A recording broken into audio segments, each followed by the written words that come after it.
I want to welcome everyone to tonight's meeting. It is Tuesday, May 14th, and this is the regular meeting of the Governing Board. Members of the public are attending both in person and remotely through YouTube Live. In a few minutes, I'm going to read the rules of order to the entire group for public comment at Governing Board meetings. If you wish to make a comment remotely, anybody out there, you should have already filled out the Google form that was attached to the YouTube live stream link.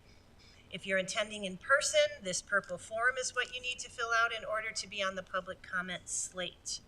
That form is in the back of the room. You'd complete it and hand it to Paula, the board secretary. There will be a public meeting during a public hearing during this meeting.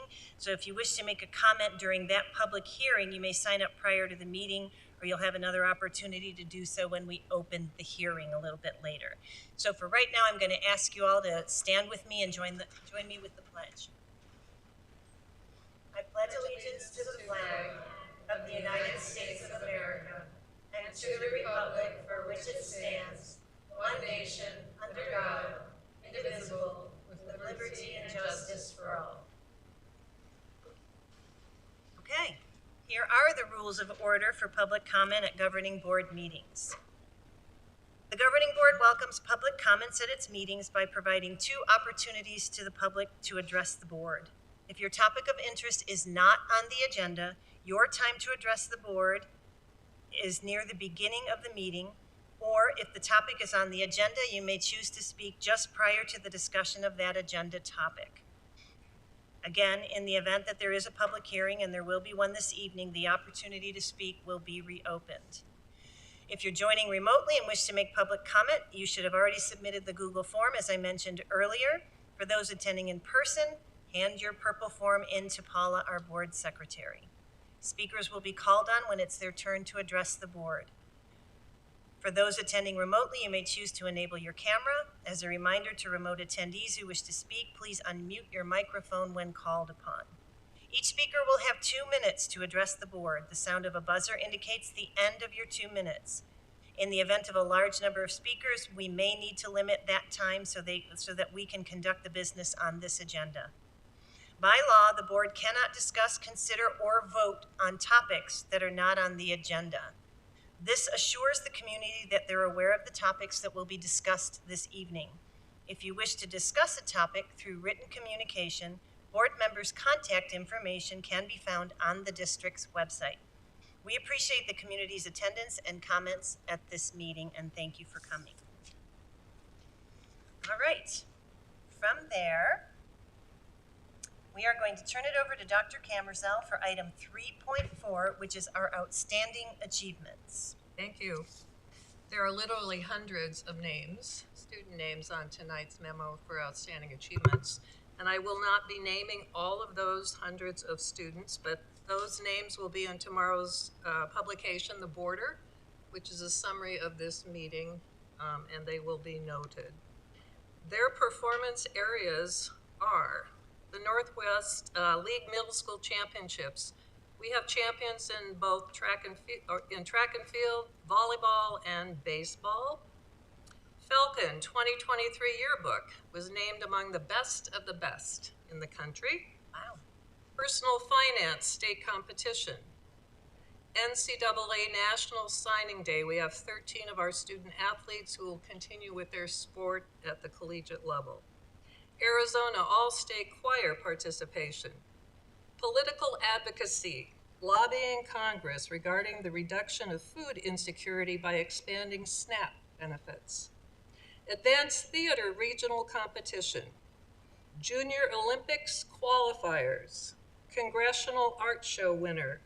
National Honor Society inductions. Keep Engaging Youth in Science, or KEYS, research internships at the University of Arizona this summer, Boy State, and finally our congratulations to Mara Baker, Manzanita's gifted specialist, who was honored as Tucson Values Teachers Excellent Award for May. So that's a brief summary. It is. I don't know how many of you actually have had a chance to look at the board book, but this is a 5-page memo delineating all the kids and teachers' names, and it's very, very impressive. Thank you, Dr. Camersell, for that report. All right. We're going to go on to item 3.5, the Catalina Foothill Star Award. Tonight is the Seal of Arts Proficiency Recognition. And our board member, Amy Kraus, our vice president, will be making a presentation to our students who are qualifying for this seal. Thank you. Good evening, everyone. It's always a pleasure to recognize our high-achieving students. And in addition to everyone that was just noted by Dr. Camersell and in our board packet and to be named in tomorrow's border, I have the honor of recognizing a very special group of scholars this evening. These are 11 seniors who are the recipients of the Seal of Arts Proficiency, which is an actual seal that is to be affixed to their diplomas when they graduate in a couple weeks. According to Linda Naiman, who is the founder of Creativity at Work, a consultancy for businesses looking to develop the creative and innovative capacity of business leaders, she says, art making awakens the senses and sharpens insights. It teaches us to think in symbols and metaphors and to decode complexity so that we can perceive the world in new ways. And when we look at art that way, it's plain to see how education fits right in with CFSD's stated mission to ensure that all of our students are well prepared for college and career once they leave here. The educators in our school district have always been champions of the arts. Even during the state's protracted financial crisis that began in 2008 when school funding was decimated, other districts cut back on arts courses, deeming them to be extras. But CFSD never did that. We never felt that the study of the arts was an extra. On the contrary, it was and continues to be an integral part of the comprehensive 21st century world-class education that we want to deliver to our students. So not only did we not cut the arts, but the district committed to enhancing its arts education program. For example, by introducing and expanding an across-the-board orchestra program.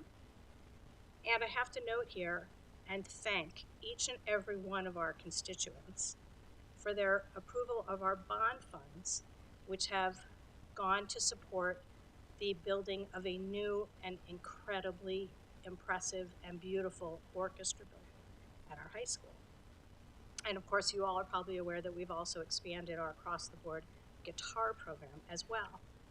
Our fine arts curriculum, if you look at the high school handbook, course guide, takes up 11 pages. There is virtually a course for everyone who may be interested in developing their creative self. And that, of course, is the point, to provide a menu of options so that every student can explore whatever might pique their interest. And in doing so, develop skills that will transfer to whatever they do after high school. So about the seal, the state of Arizona approved the Seal of Arts Proficiency in 2019, and CFSD was quick to adopt it right after. Regardless of the artistic medium or the discipline, each of the qualifying courses emphasizes and embodies 4 parts of the artistic process.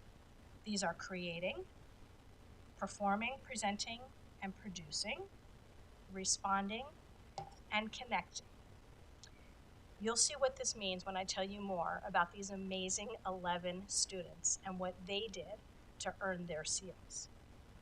But to do so, each one of them had to achieve a 3.0 GPA or better in a minimum of 4 arts or qualifying CTE classes. These can be studio art, ceramics and sculpture, digital photography, graphic design, the entire menu of our band offerings, which is extensive: concert band, symphonic band, wind ensembles, small ensembles, drumline, jazz band, jazz combo, steel drums, guitar, concert orchestra, sinfonia orchestra, symphonic strings. There's 5 different choir ensembles, music theater, theater production, theater arts, and acting. These students also had to perform 80 hours of extracurricular activities. These activities could take the form of extra practice hours, completing master and community classes, related club work, studio hours, internships, competitions, performances, and more. And finally, a student-led capstone project that showcases the students' artistic literacy, which means the culmination of their knowledge, skill, and experience in their chosen field. And as I said, you will see how these qualifications are manifested right now. I'm going to call up each of our honorees one at a time. They'll receive a certificate, which are over there, but I'm going to stay at the podium because otherwise I don't think you're going to hear me. Okay, beautiful, thank you. I'm going to call up each of our honorees one at a time. They'll receive a certificate and our coveted Star Award. And then seniors, after you receive these items, you'll gather on the wall over there. I'm pretty sure there's going to be some photography that's going to take place after we're all assembled. And also, if any teacher advisor, are there teacher advisors here? Some? Excellent. Yep. Then I will also be recognizing you for all the work that you've done. So we would want you to come up and join your students as well so that we can all recognize you and you can be in the group photo. So for our roll call, the first student to be recognized is Amy Koa for theater. Amy developed her own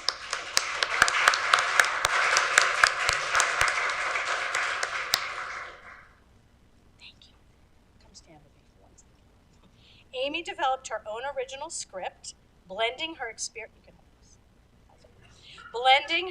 experience acting in and working production on published works with her own talent for telling a story. She developed a storyline and turns it into a script for the stage, driven by dialogue. Once Amy's script was developed, she went through various editing stages and entered her final product into a playwriting contest at a local community theater. Her play was accepted and will be produced over the first weekend in June at the Live Theater Workshop. Her advisor for this project was Amy Byroad.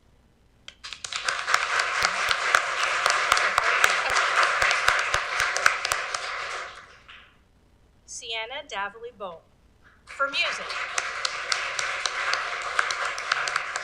Sienna selected, curated, and performed a senior recital on flute,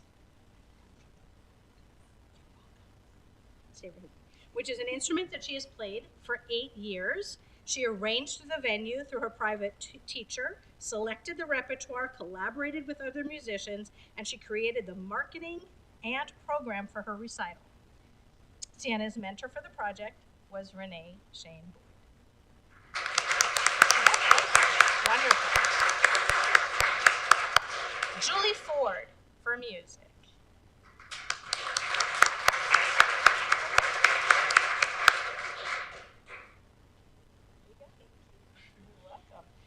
Julia recorded and released an album of original music. She wrote the songs, engineered the recordings herself, designed the album art, documented the process, and released the music digitally on the internet for her community to hear. Her advisor for the project was Jeffrey Evans.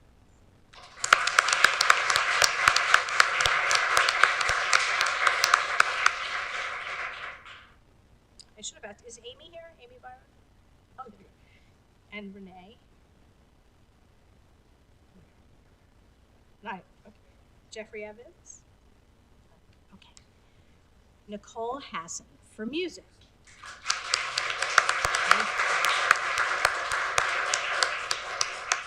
Nicole has a varied musical background, from piano to choir to steel drums. Her goal was to highlight the creative abilities of the steel band demonstrating common uses of the steel band as well as how it can demonstrate its elite musicality in various styles of music.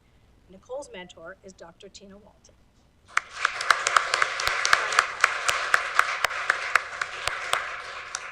Allison Hoyt for film.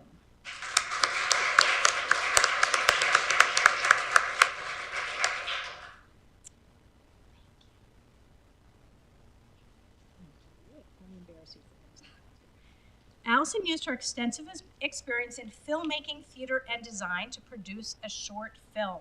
Allison crafted this film through all stages of production, using her artistry to sketch and design specific shots before directing and editing the footage.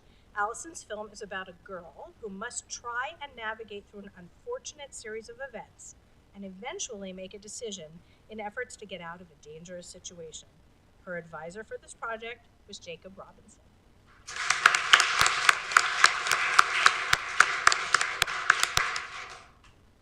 Dallas McMahon for theater.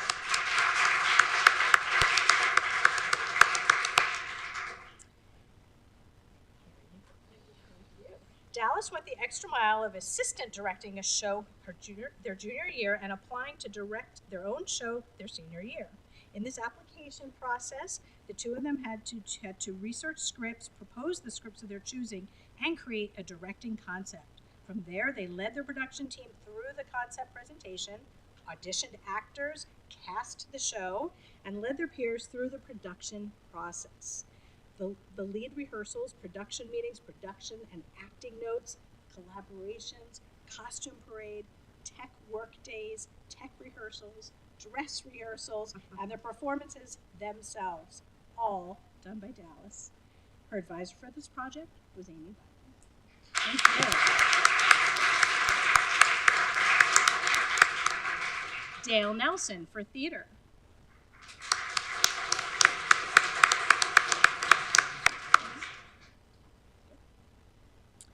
Dale developed a storyline for an original musical based on his experience with grief, using his experiences working in scenic run crew and experiences using scale to draft scenic elements. Dale created the set needed to illustrate the different scenes for the musical. Dale created the set, Each scene is focused around a different stage of grief, and as the scenes unfold, the set transforms into a visual representation of the stage of grief the character is experiencing. Dale drafted and created front elevations of how the stage changes throughout the play. In the original play, the main character and set work together to help the audience understand the narrative and message of the play, which is no one is alone in their grief. Her advisor for this project is Amy Byron.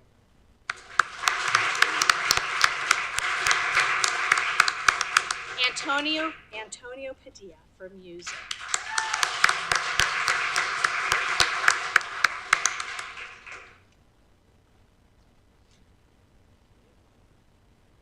Antonio's project was about putting himself in the shoes of a conductor teacher and documenting the process of working a piece with an ensemble from selecting the piece to its performance. He stimulated this process through recording 2 one-hour sessions with a symphonic band here at the high school, and then recording a final run of the piece called Encanto by Robert W. Smith.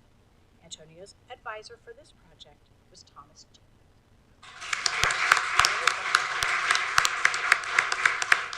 J. Jaden Peterson for theater.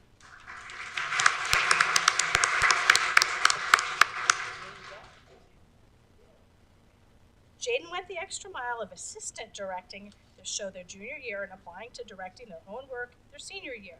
In the application process, the two of them had to research scripts, propose scripts of their choosing, and create a directing concept.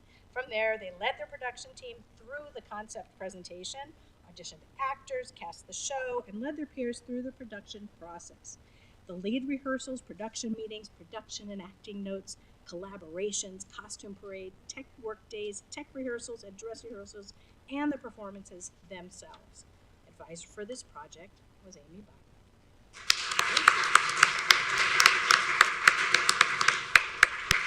Sofia Polyakova for theater.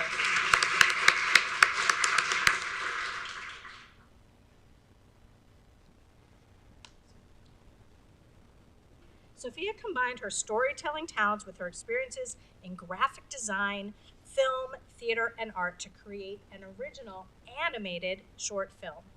The animated film artistically told the story of a young girl who finds escape within an aquarium and her imagination. This story is about escapism, and it's a true demonstration of Sophia's proficiency in multimedia.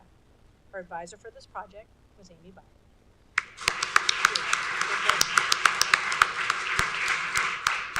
And finally, Ruby Ray for music.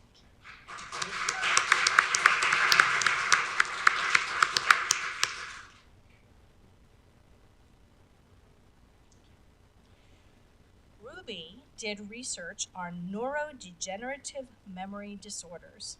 She organized a set of music that she believed would stimulate memories of the targeted demographic.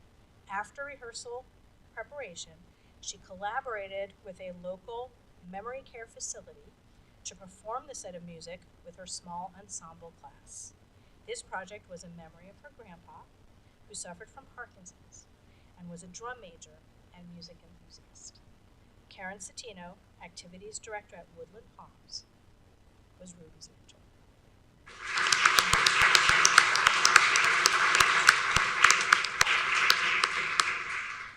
So obviously this is an incredibly talented group of young adults here, and we know that they did not reach this level of accomplishment without the support of some very special people in their lives. Not only the advisors, who we mention and greatly appreciate, but also to the parents and other adults in the room who support their talents and their passions and their interests. And so we thank all of you for being here as well. Board members, and members of the audience, if you'll join me in congratulating one more time these talented seniors who are destined to go far in space and make the world a more beautiful place. And students, we thank you in letting us join in your celebration, and we look forward to seeing you at graduation. Stay put for some photos. And, sorry, one sec. I was to present, I called the names of the advisors, but I need to also present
Okay.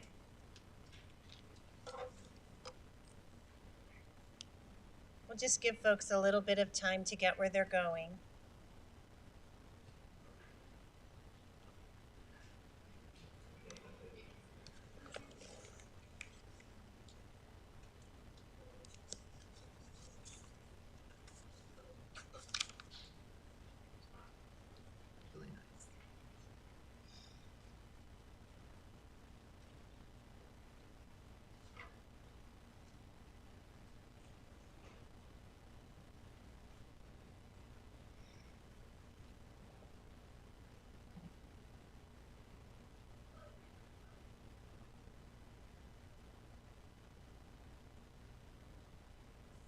That's fun. All 11 of them were here. All That's 11 of them amazing. were here. All That's 11 really of them were here. nice. It's Yeah. fantastic. Okay, we're going to go ahead on to our next item, which is our super volunteer presentation for this evening. And this is a little unusual. We don't normally do Star Awards and super volunteer on the same night, but we wanted to make sure we got all of this in. And tonight, our super volunteer is Lori Lundberg-Leong, who's sitting back there.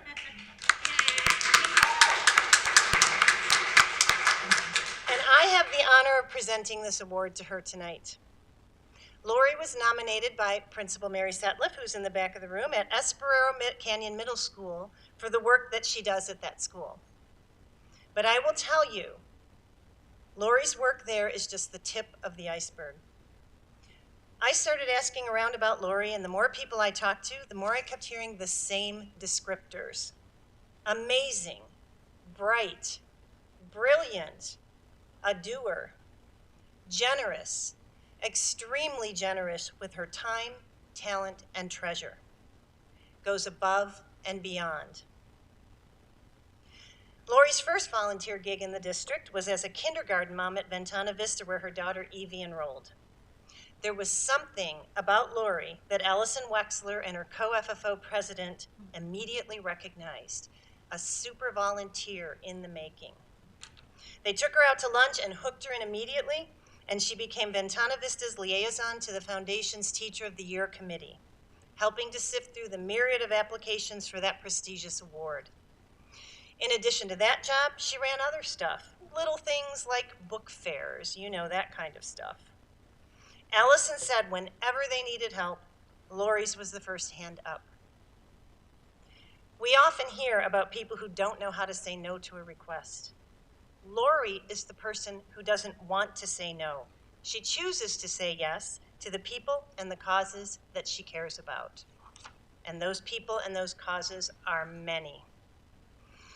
Lori eventually worked her way into the FFO presidency at Ventana Vista, and we all know what a workload that is, especially at the elementary school level. Lori, how many years did you serve as FFO president there? Just the one?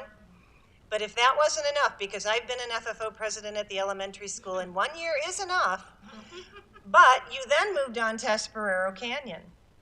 As Principal Setliff's letter tells us, Lori is an integral part of that school's site council, and she serves as committee chair extraordinaire for the staff appreciation function. Laura Heisey, Esperero Canyon's FFO president, tells me that Lori's teacher appreciation events are always special. There's always a different theme. Lori pays attention to the little details with the decor and the food, such that the teachers cannot help but notice the care and attention that goes into her events that celebrate them. And then this year, when the FFO didn't have anyone to chair the yearbook committee, to work with the kids to create this precious artifact, Lori jumped in and added this job to her many functions. And then there's the foundation. Lori, you're completing a 2-year stint as president of the CFSD Foundation, and that job calls for her talents as a fundraiser. And instead of acting as a liaison for one school for Teacher of the Year, she's now coordinates the entire show. I've heard so many wonderful things about last month's Teacher of the Year event, and I was sorry to have to miss it.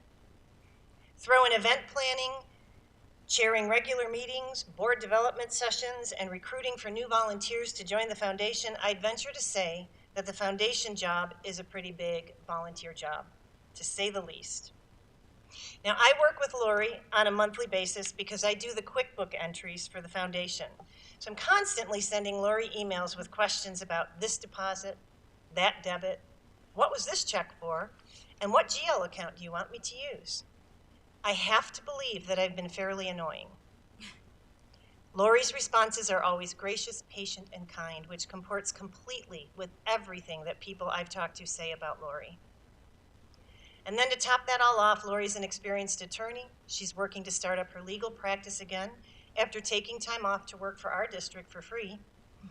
She serves on other community boards, including Allison Wexler's Tucson Jewish Free Loan 501(c), and has been active in the National Charity League with her daughter Evie. In short, Lori is a dynamo. And as a former foundation president, Melinda McNeilis puts it, a tremendous champion for our teachers. We've been quite lucky to have her in our midst, and I'm not just saying that because she's on our agenda in a few minutes to give us the semi-annual award from the foundation. If ever the Super Volunteer Award was earned, Lori has earned it. So if you would all join me in a round of applause to celebrate Lori Lundberg-Leong. So Lori, if you join me up here, I have stuff for you, swag. I first have this suitable for framing certificate stating that you are a super volunteer and signed by me. Oh. This is a copy of the nomination letter from Mary Setliff that says all kinds of incredibly fun things about you. And then most of all, this snazzy keychain that tells the entire world, or at least every parking valet that you hand these keys to, that you make a difference. Thank you so much. So Principal Setliff, I was wondering if you needed a moment or would like a moment to add to the presentation here. I can't say enough about you, Lori, so I'm going to say yes. Thank you.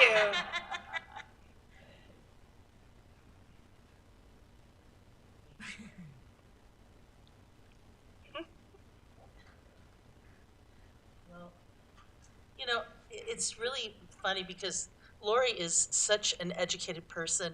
She's a lawyer with a centerpiece for every occasion, and I have to say that her incredible wit and you know, appearing in the hallway of the front office and saying, "Oh yeah, I'm also going to do the yearbook," was really a shock and such a marvelous. I think that those kids were treated better than they've ever been treated before, and you know, she has completed the yearbook. High five for that one. But you know, it's just been such a pleasure to work with such a wonderful, sweet person whose heart is always in the right place, and you give, and you never say no. And it's just an honor to know you and an honor to have worked with you. And I will miss you next year as you are moving on. And Evie is going to high school, and I can't be more pleased and happy for you. You know, the goal of adolescence is to, you know, get them out of middle school, right? And so really appreciate, you know, all that you have done, and I cannot thank you enough. So, you know, best of luck, and I know that you made such a splash at Esperero, and it is the tip of the iceberg. So I'm honored to have nominated you.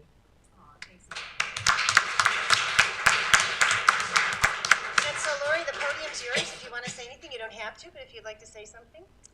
Yeah, this has been a long evening already, and there's a long agenda, so I just say thank you. It's been an honor to be able to work alongside amazing volunteers at Ventana Vista, at Esperero, and so many others that I've met throughout the district working with the CFSD Foundation. So I'm accepting this award, and I'm very thankful and humbled by it, but there's a lot of incredible families and parents out there that do so much for our district. So it's been a real treat to work with so many of them.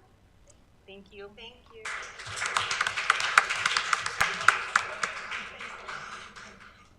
Okay. Go take a photo. Need a photo. I thought she took a photo while we were all up here. Did you take a photo while we were up here, or do you want to do another? Yes, I think she's got it. Okay.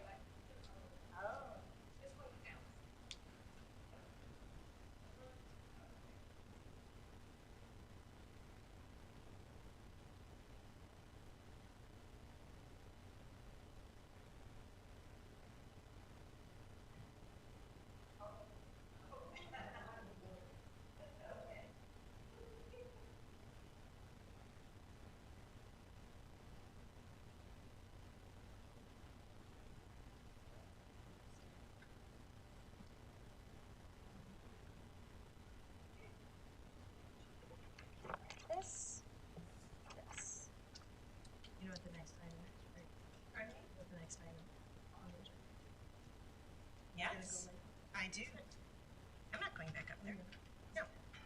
Okay, so our next item on the agenda is item 3.7, which is the CFSD Foundation semi-annual gift to the district, and Lori Lundberg-Leong will be presenting that.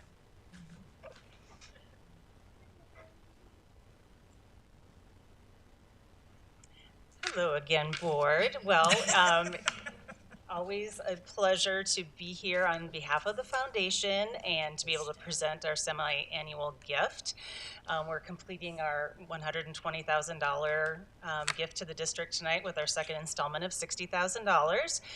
It's been a very busy year at the foundation. I really feel that after the COVID years, we had such an amazing year this year. We really grew. We had a lot of people just kind of come out of the woodwork last spring and summer and want to join our ranks, which was just amazing, as we're all volunteers.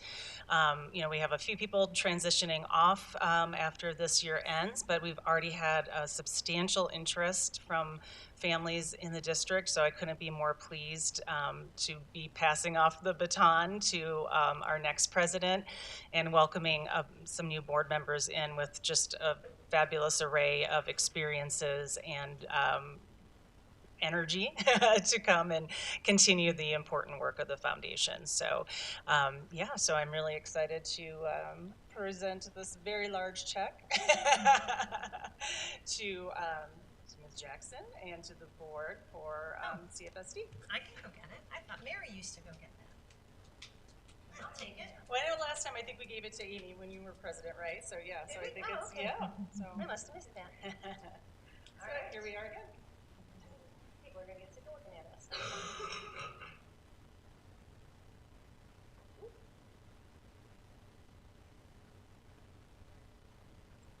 Got it?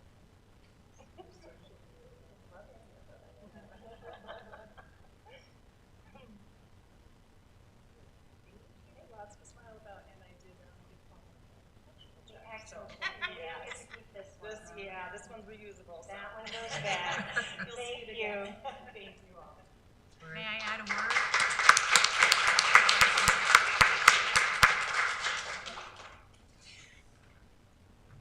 And as per usual, we extend our thanks to the foundation and the efforts that they make on our teachers' behalf every year.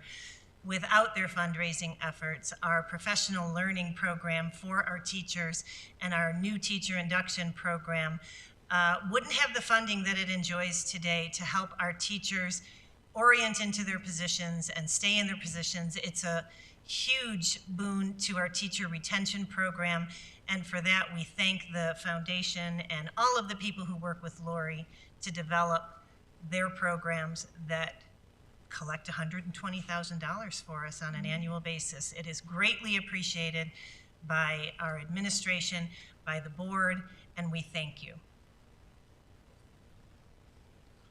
Okay. We are going to move on to item number 4, which is our public comment section.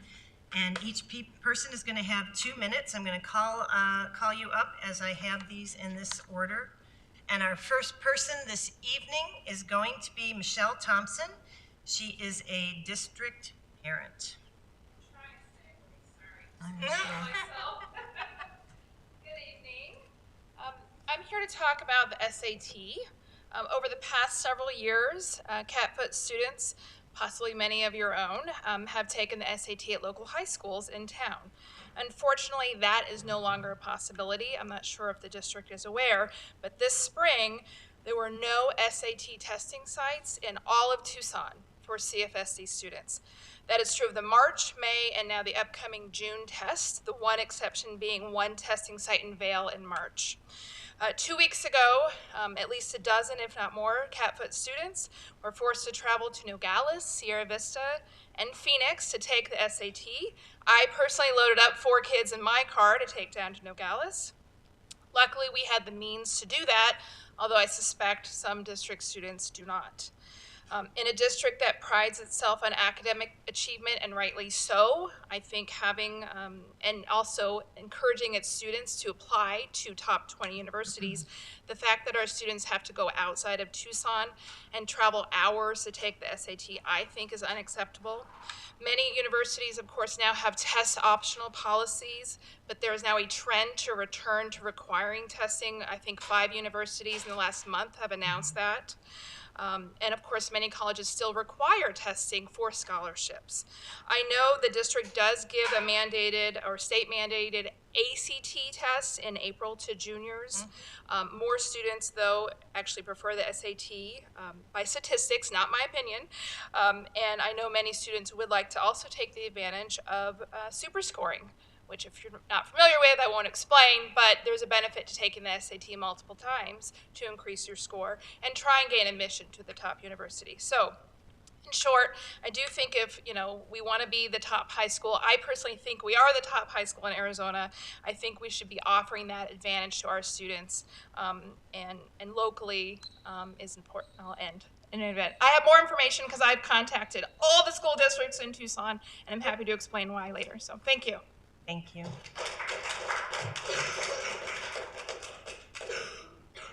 All right, our next speaker is Sadie Ruby Rockwood, and Sadie is a CFSD student. Hello, my name is Sadie Ruby Rockwood, and I'm 10 years old, and I'm in 4th grade at Ventana Vista Elementary School. I love being a Bobcat, and I would love to finish off my elementary school years at Ventana Vista. But recently, I have been feeling nervous and scared for my sister and my friends while we are at school. I am 10 years old, and I should be worrying about my art class and math homework. Instead, I'm worrying about my sister or my friends getting choked at the playground.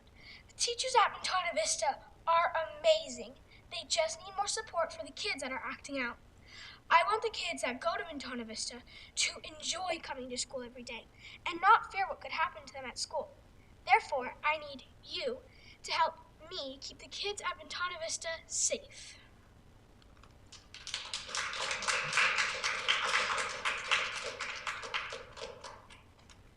Thank you, Sadie.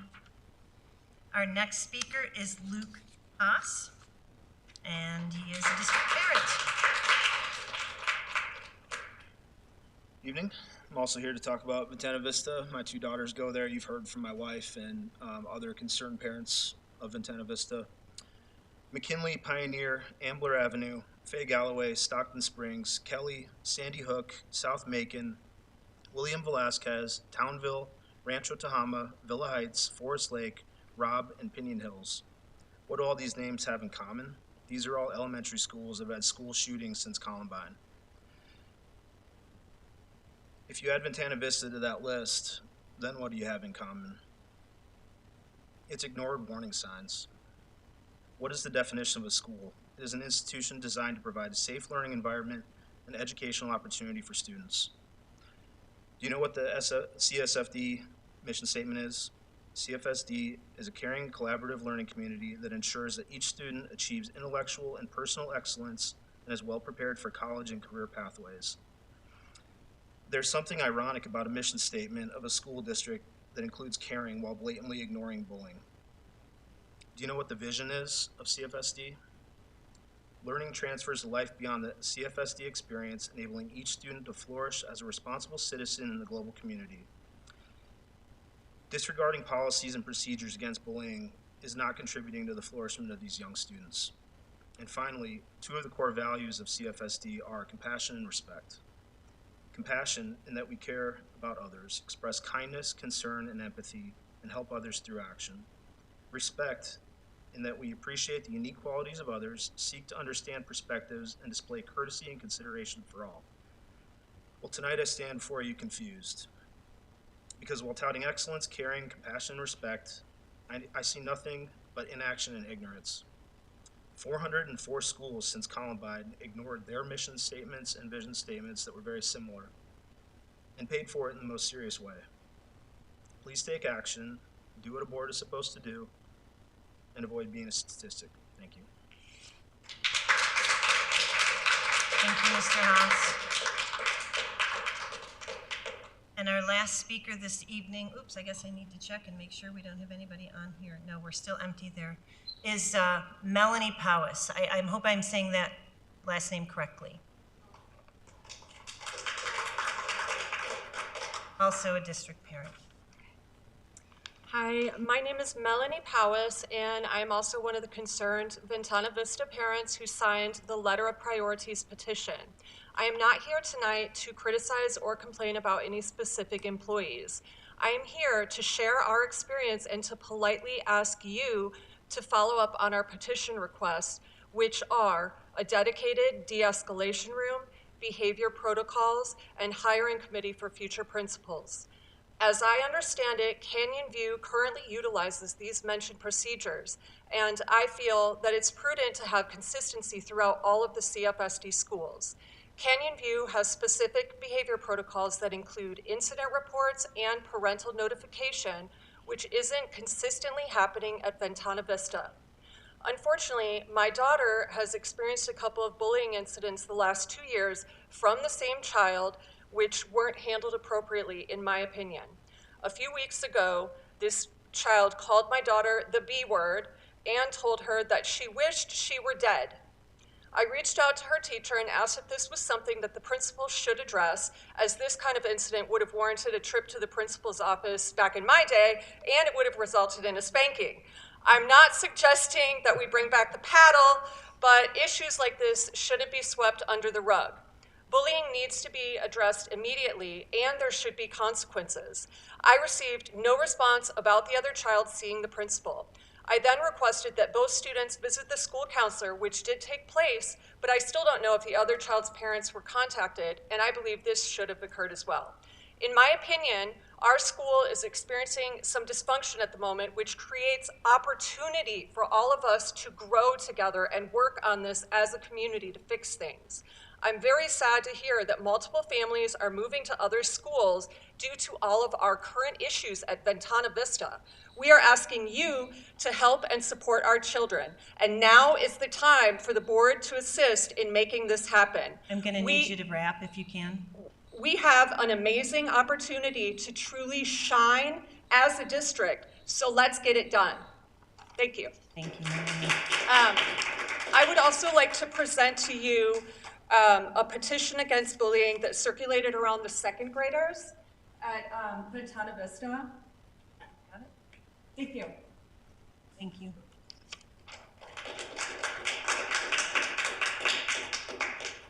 Okay, let me check here one more time. We're still empty online, so I think we will bring public comment to a close this evening and move on to our consent agenda. Doug, Amy, anybody have anything on our consent agenda that they need to pull I do for not. this evening? Thank you. Doug, anything you want to pull? I would like to make a motion. Okay,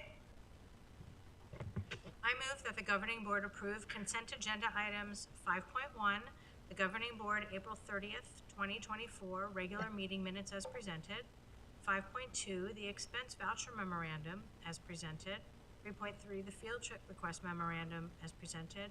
Oh, am I saying 3 point? Yeah, I keep 5 saying points. that. I'm so sorry. I'm like, wow, I didn't realize I had done this so many times. I was, let me start again. I move that the governing board approve consent agenda items 5.1, the governing board April 30th, 2024 regular meeting minutes as presented. 5.2, the expense voucher memorandum as presented. 5.3, the field trip request memorandum as presented. 5.4, the personnel memorandum as presented. 5.5, the acceptance with gratitude of the gifts and donations memorandum as presented, and 5.6, the administrative contracts for 2024-2025 as presented. okay, we have a motion. Is there a second? A motion and a second to approve the consent agenda. All those in favor? Aye. Aye. Opposed? Motion carries 3-0. All right, we're going to move right along to item 6, which is unfinished business. 6.1 is the approval of career and technical education academic and professional standards for high school courses, early childhood education 1, 2, and 3. This is a second reading and will be presented to us tonight. I'm sorry, I'm stumbling over my It's because it says, It'll be presented by Cheryl Castro. There, I got it out. it's because your agenda says Mary Jo's gonna present it. No, I figured it out. I'm standing in. Okay, thank you. Attached for your approval are the academic and professional standards for 3 courses, Early Childhood Education 1, 2, and 3, which are part of the high school's Career and Technical Education Early Childhood Education program. This sequence of courses will prepare students for employment in the early childhood education setting.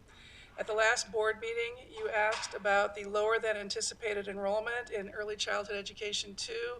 We checked in with Carrie Burson, the director of CTE JTED, and she indicated that the largest loss was due to the 33 students who were enrolled in Early Childhood Education 1. They're graduating, therefore not moving on to Early Childhood Education 2. We do have a wide variety of interesting courses offered at the high school, which presents a lot of competition. The consumer gets to choose, and so students have a wide variety of options to choose from. But Carrie, and we agree with her, believe that given some time, this new program will continue to grow. The current enrollment as of May 12th, last week 2 weeks ago when we talked to you, it was 89 students. It grew by 5 students, so early childhood education now has 94 students enrolled. The enrollment for early childhood education, of course, remained the same because we have the same number of students as we did last time. That's 29. Those 29 students will be divided into 2 sections next year to facilitate observations and work that those 2 smaller classes will be doing at Valley View Preschool. So that they can do their observations in these classrooms without having a large number of students there present.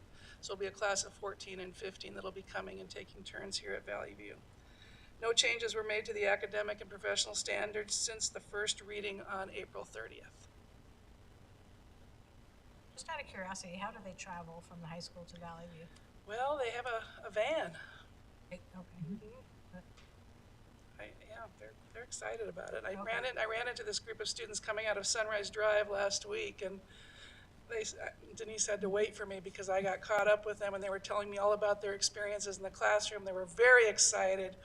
One of them is fully committed. She says she's wanted to be a teacher since she was 3, when she used to force her siblings to be taught by her, and she knows she wants to continue forward. 2 of them are leaning really majorly towards education. One says he hasn't quite decided yet. But they were all very excited about the work that they'd done that day with the Sunrise Drive students. So how many hours when their class meets in early childhood education 2, are they actually in the schools?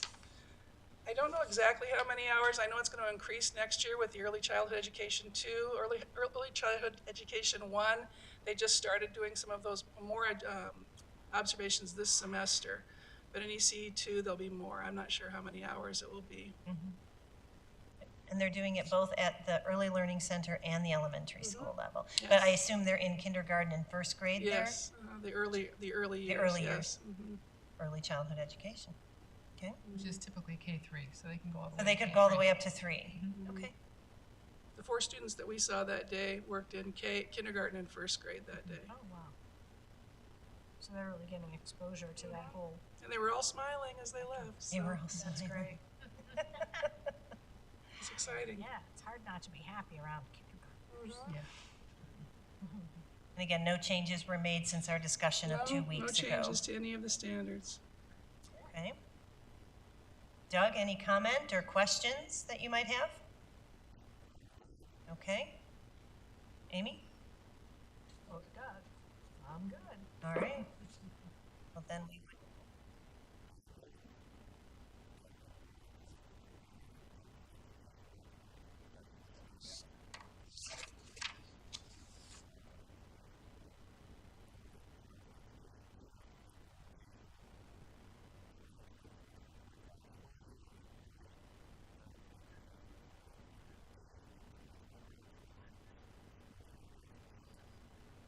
Second?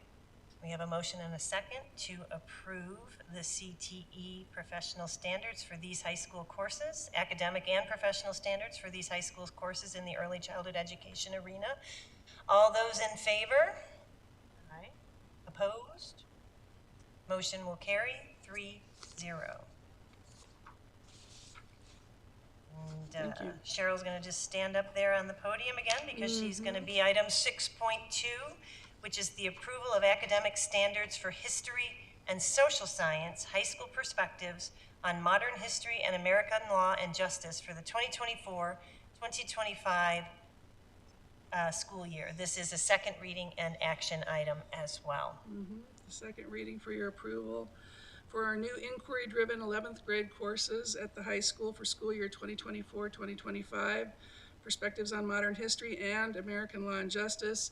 As we mentioned last time we were together, AP Psychology will also be implemented at grade 11 for the coming year using the College Board's framework and instructional model. You'll recall that juniors have two choices to make. They can either take the year-long AP Psychology course, or they can take both American Law and Justice and Perspectives and Modern History. Both of those are semester-long courses. The current enrollment as of May 12th, Perspectives on Modern History and American Law and Justice has 104 students. This is an increase of 2 students as compared to the last time we were together. AP Psychology for grade 11 has 356 students, which is a decrease of 1 junior. Maybe that junior decided to jump over to the 2 semester-long courses, I'm not sure. We also talked about the seniors last time, where some of the seniors will be taking this as an elective course. As of Monday, they're allowing 10 seniors to enroll in because there's space for 10 seniors right now. So we have those seniors counted. There's still 40 seniors who would like to take it if space opens up. So we'll see what happens before August hits. There were no changes made to any of the course standards on Perspectives on Modern History, grade 11, American Law and Justice, grade 11, since our first reading. And again, the high enrollment in these classes is reflective of the fact, at least in part, that students participated in selecting what courses they would be interested in. True. Which is, I think. During the revision, they were overwhelmingly interested in psychology. Yeah. And in modern history and law and justice.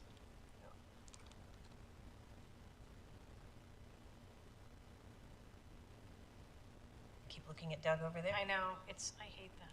I do. Anything, Doug?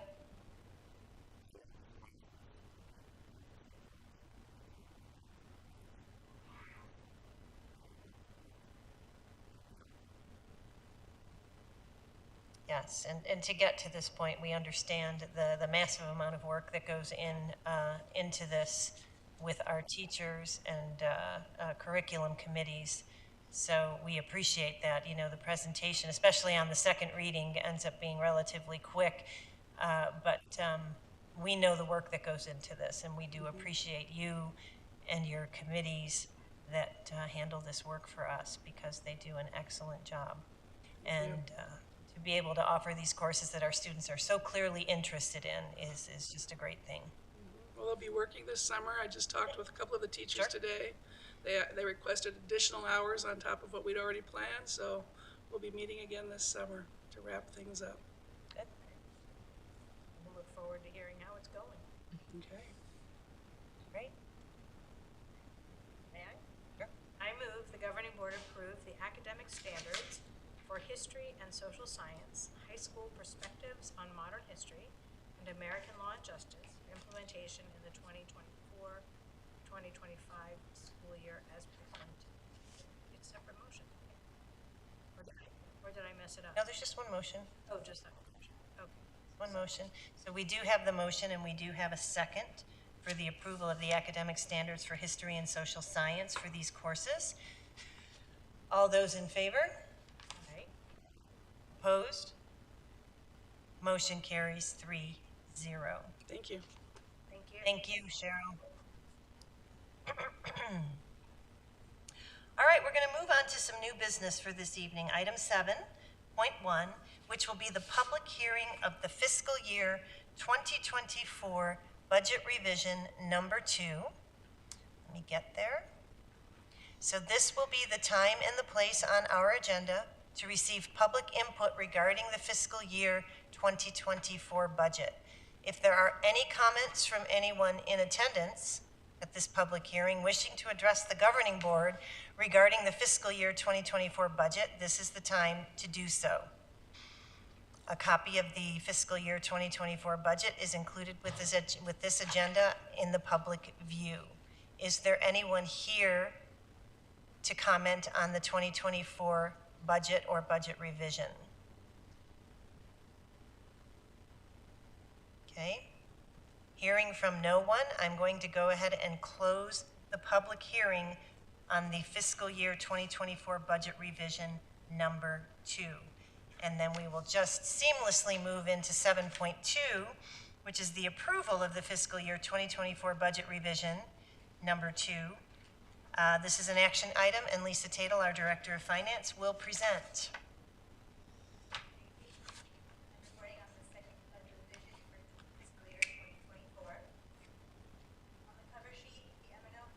Limit increased by $96,400 from the last budget revision due to an increase in the Group B add-on ADM. I want to clarify that this particular ADM has varying weights associated with each particular category when calculating the base support level. Mid-fiscal year, the state issues the actual funding amounts for both the gifted and free and reduced Group B add-on ADM because they are still relatively new, which is the reason for these increases reflected on page 1 of 2 of the data entry sheet. Overall, regular education ADM decreased by 19 students from the last budget revision, which was primarily at the high school. On page 1 of 8, all expenses were more closely aligned to actuals. Line 5 under the purchase services column was increased by $321,000, primarily due to 2 district administrators paid under ESI as contract employees. Line 6, also under the purchase services column, was decreased by $140,000 due to information technology expenses moved over to unrestricted capital as a result of the recodification of subscription information technology arrangements that went into effect in fiscal year 23. On page 4 of 8, expenditures on line 8 under the All Other Object Codes column increased by $303,000 due to the continued construction for district-wide security upgrades and other various small construction projects, such as new seating in some of the high school classrooms and repaving the fire lane at Orange Grove Middle School. On page 5 of 8, bond building expenditures under the budget fiscal year column, expenses were added to lines 7 and 10 for technology and equipment needed for the completion of the strings addition at the high school.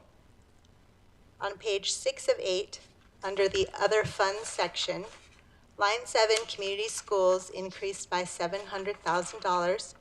This increase is due to additional class offerings and related expenses, but also for security upgrade expenditures located at the preschool, also track and field upgrades at Orange Grove Middle School, and a new shade structure at Manzanita.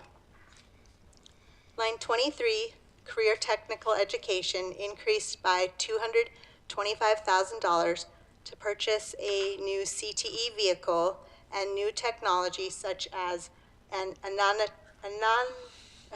anatomage table and new devices for business CTE.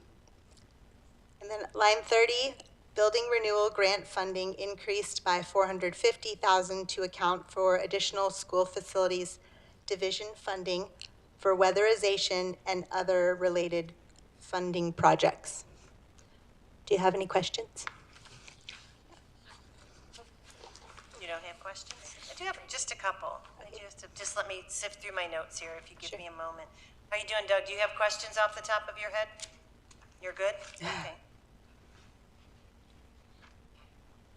So on that page 1 of 8, where we were shifting funds under the purchase, we shifted funds to the purchase services column. That was simply a shift in funds from salary and benefits to that column, but it's all still M&O, correct? Correct. It's just reclassified because of where these 2 administrators are being paid out of right now. Okay, so not a savings to M&O, but just a reclassification of where the money went. But then under line 6, the purchase service column was decreased by, from 525 to 385, the information technology subscription costs, that was moved to unrestricted capital. So that actually does free up M&O for us because we pulled it out of M&O and it went into a capital account, correct? Got it. Let's see. I wanted to ask on page 4 of 8, on line 8, all other object codes were increased from 2.1 million to 2.4, various construction projects needed at the school sites. Was this an increase in planned project costs, or were these projects that had to come up by reason of whatever, not something that wasn't planned for? Is that the reason for the increase, or is it just cost overruns because of inflation or what have you? No, they're just small construction projects for necessary repairs or Okay. It's the some- normal kind of stuff that comes up. Correct. Okay. And then,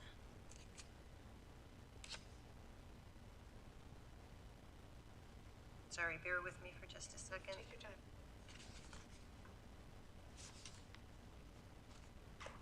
Oh, so it was also on page 4 of 8, this decreased by $235,000. Less expense is categorized as a short-term subscription. Is this actually a savings, or is this just something that's been reclassified elsewhere? Well, you have to budget to the full capacity, but there are just fewer expenses in that category. Okay. And let's see.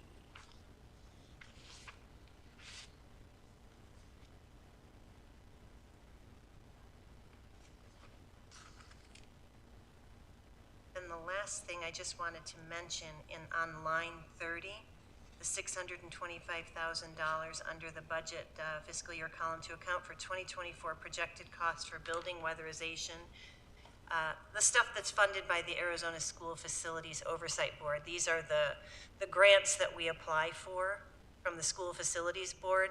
And I just wanted to mention and commend our facilities people, because this is a significant amount of money that would come out of our capital funding, or it would come out of our bond proceeds to pay for some of these capital projects, and they've been successfully and aggressively applying for these funds from the School Facilities Board, and they've been very, very good at getting this money in, and that's quite a number, and I just think that they should be commended for their doggedness in pursuing these funds that are available for school districts to apply for. So I thank them and you for that. And those are my questions that I had on the budget revision. Anybody else? Okay. If that is it, I guess I would be willing to entertain a motion on this one.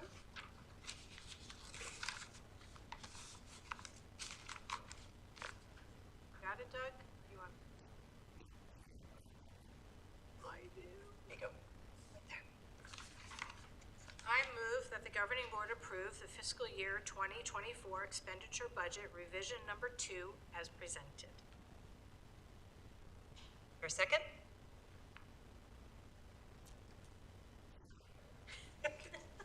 We have a motion and a second to approve the fiscal year 2024 budget revision number 2. All of those in favor? Aye. Opposed? Motion carries 3-0. Thank you, Lisa. Thank you. Thanks, Lisa. All right. We're going to go ahead and move on to item 7.3, which is consideration of revisions to the CFSD Performance Award Plan. This will be Dr. Bartlett, our Associate Superintendent, and it is a first reading. Thank you. So annually, we bring our Teacher Performance Award for the governing board for any revisions that we need to make.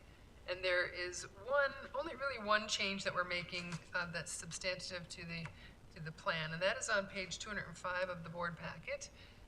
It is under the minimum qualifying requirements. Currently, an eligible employee is required to teach a minimum of 135 whole days, meaning that they could be absent up to 45 days and still earn the performance award. We recommend changing this to 162 days, which is 90%. So currently it's about 75% of the school year. We recommend changing it to 90% of the instructional days, which is the equivalent of 162. Increasing the number of days required aligns with the expectations we have for students. Currently, we expect students to attend 90% of the school year. So it just would mirror that for our teachers. Typically, if a student who does not attend 90% of the school year may be considered for retention in K-8 or not passing a class or in 9-12. So additionally, teaching 90% of the school year enables a teacher to have more impact on student learning than a teacher teaching 75% of the school year. And we think that that's what the true impetus of the plan really is how much impact are we having on student learning.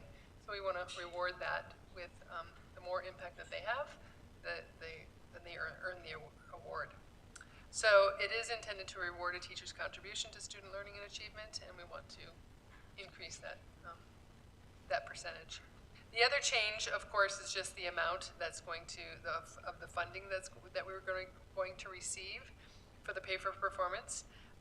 The funding amount will increase to $795 per weighted student count next year. So Up from 758. from 758, correct. Gotcha.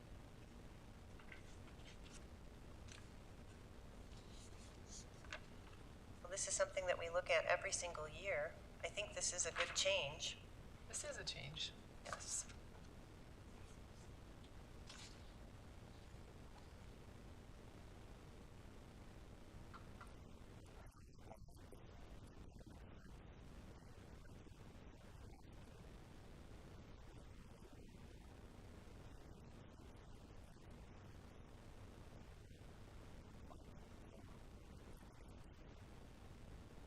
Great.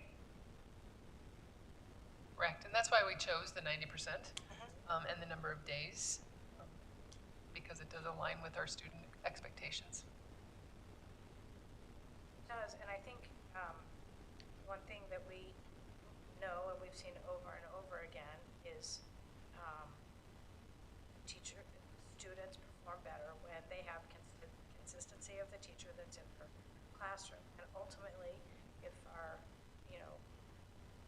a priority is student achievement, this serves that goal. Correct.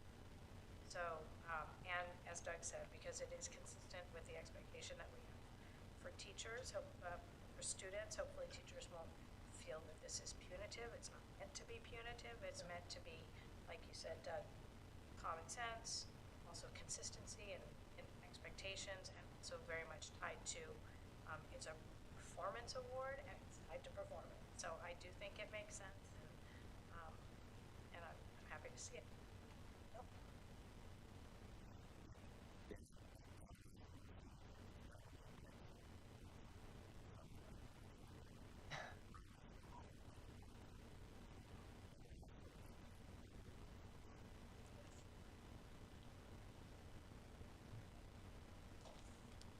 And this will come back to you on the 28th of May. Can I ask one question? Sorry. Yes, sure. When will implementation be for this? Next school year. For the next school year. This is for the 24-25. 24-25 school year. So that's why the third document that you have on the agenda is the calculation of. Correct, so when we get the test scores in, which is Yes. why we have to bring this now, so that Yes. it's prior to receiving our test scores. Yes. Once we get the test scores, then this calculation is filled in to determine what percentage of the award that they are eligible for. Right. And then how will this be communicated to our staff? So at the beginning of each school year, there is a presentation made to the schools about the teacher assessment program and the performance award, and how they are combined really, because how you perform on your evaluation is a tied in portion there, of your performance award as well. So there is a presentation at the beginning of every school year that describes the performance award plan. And that's part of your, at the beginning of the school year retreat that you do with all staff and, It's actually at a separate time than At a the separate retreat, time but than it that? it's one of their first One of the first faculty things. meetings, yes. okay, gotcha. Not to mention they may read about it in the border. Yes. And, so it's communicated by the site administrator? It depends. Oh. I would imagine that because of the change, then either myself or Ms. Westover would go out to the sites. Okay. That's Right. what. For support on this. I would give them the choice if they wanted me to come present, and sometimes I did, and sometimes I didn't. With a change like this, I would imagine that would occur. Got it? Will we see the TAP document again? No, We're not making changes to the TAP document. We don't need to see it every No, year, right. just if there are changes. Right. That's what I was just asking if, because of this change, does that then It does carry not over to the TAP change. document? They're It doesn't. No. It goes the other way, that what happens on TAP Yeah, affects this, Right. not the other way around. Right. So, Correct. Okay, Got it. thank you. TAP being teacher Assessment program. assessment, like teacher appreciation, teacher assessment program. Okay? All right, well, I think I appreciate this change, and we'll have a couple weeks to think about it, and you'll bring it back to us in 2 weeks, at which point it will be an action item. Thank you. All right, we're going to move on to item 8, which is discussion and reports. Item 8.1 is fiscal year 2025 M&O budget. So now we are into the future budget, not the current budget. And Dr. Camersall, I believe, will be presenting this. I just have brought forth what you've already seen in case there are some questions or you want to discuss it beyond what already was discussed on April 30th. There have been no changes. But the straw budget is the exact same document. And we expect, because we know we have a couple of more changes coming in the future, that the May 28th one will probably be different. That's what I was going to ask. Is there anything that's out there that's still pending that we know will be a change in any of these costs? And Substitute pay, substitute pay? that's a standout. Yes. I think we actually are still waiting for an update from Pro Cleaners related to the cleaning that they will be doing, or the expansion on the high school because of the strings program Oh, yeah. facility. Obviously, there's going to be a cost difference. So we hope by that time we'll have the increase. Got it. That's the only thing that comes to mind. So we're getting pretty close. We need a budget. You need a budget. We're to finalize You without the need numbers a from the budget. state. Doug, any questions on the straw budget?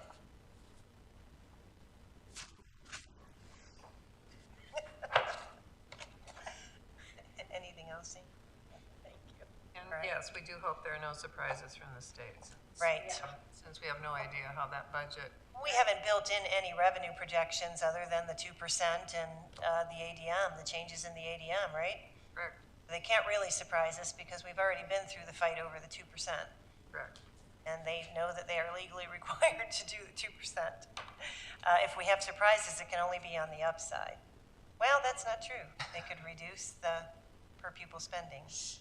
I know, Say that out loud. I know, my mind's going. Yes, well, the per pupil spending is the 2%. Right. Calculation we had was, this year's 4,700, whatever, times 2%, 5,000 something per ADM. Mhm. So the only thing I come up with is on the capital side. Right. They could probably manipulate, but I don't know, based on all of the years, that, we've struggled with that, and that formula is now fully funded. Right. The last 2 or 3 years, maybe? Yeah.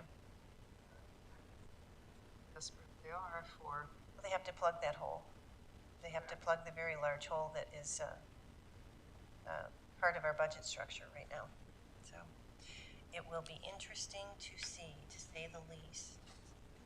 All right, well, much like the last several board meetings, this will be on the agenda under the report section until we get to the point of approving a final budget. So we will see this document again in a couple of weeks. Thanks, Dr. Camersall, with that. Arizona legislative and governmental activity? There doesn't seem to be any. We're waiting for the budget. I think they're working part-time if at all, right? Well, they keep taking recesses. They keep taking recesses and going home. Anything else in that area, Amy, Doug? Is the aggregate expenditure limit an issue Yes. again? Yes. It is. You're gonna have to do something about the AEL in the budget. Are they even talking about it? Do we know? We're gonna have to fix it. That could be the I surprise. suspect they will. I mean, each year we've Yeah. had this Yeah. No, conversation. I know, but like on the eve of, Politically, it's yeah. a real challenge if they were not to do this. So it's gonna be tied in somehow, I assume. With the budget bill. Yeah, at the time they do the omnibus budget bill. By midnight, June 30th. I know. We've been closer to the wire than this in previous years, so. True. Great. Any future agenda considerations here? Doug? Amy? No, Okay. I don't mean to keep calling you out, Doug. I just, when somebody is remote, I want to make sure I don't forget about you and steamroll over you if, so I just keep tossing it over to you. Okay. All right. From there, we have finished our agenda. If there's nothing else, I would entertain a motion to adjourn the meeting. I move to adjourn. Amy and I are taking care of that tomorrow. Okay. Okay, no All right. problem. I move to adjourn. We have a motion and a second to adjourn the meeting. All those in favor? Aye. Opposed? Motion carries 3-0. Thank you, everyone. Thanks, Doug, for tuning in. I know you're much later where you are.